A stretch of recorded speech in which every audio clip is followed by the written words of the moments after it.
Semelhanças atômicas. Depois que se conhece as partículas fundamentais do átomo, como sendo os prótons, os nêutrons e os elétrons, adota-se uma terminologia para identificar átomos, isótopos, isóbaros, isótonos e isoeletrônicos. Átomos isótopos são átomos que possuem o mesmo número de prótons, embora seus números de nêutrons e massa sejam diferentes. Aqui um exemplo. Os isótopos do oxigênio possuem o mesmo número de prótons, mas o da esquerda tem 8 nêutrons, o do meio tem 9 nêutrons e o da direita tem 10 nêutrons. A massa dos três também é diferente. Quando os átomos têm o mesmo número de prótons, mas têm número de nêutrons e massa diferentes, são chamados de isótopos. Um elemento químico é um conjunto de isótopos.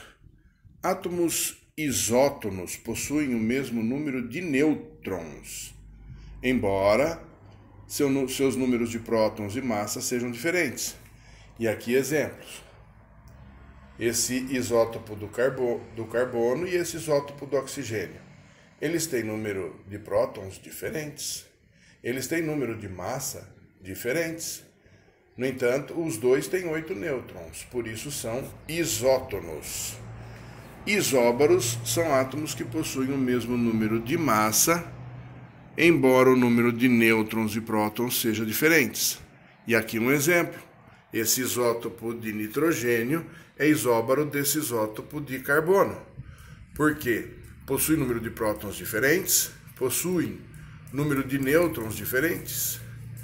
O nitrogênio tem 7 nêutrons e o carbono tem 8 nêutrons, mas eles possuem o mesmo número de massa e são isóbaros. Isoeletrônicos são espécies que têm o mesmo número de elétrons.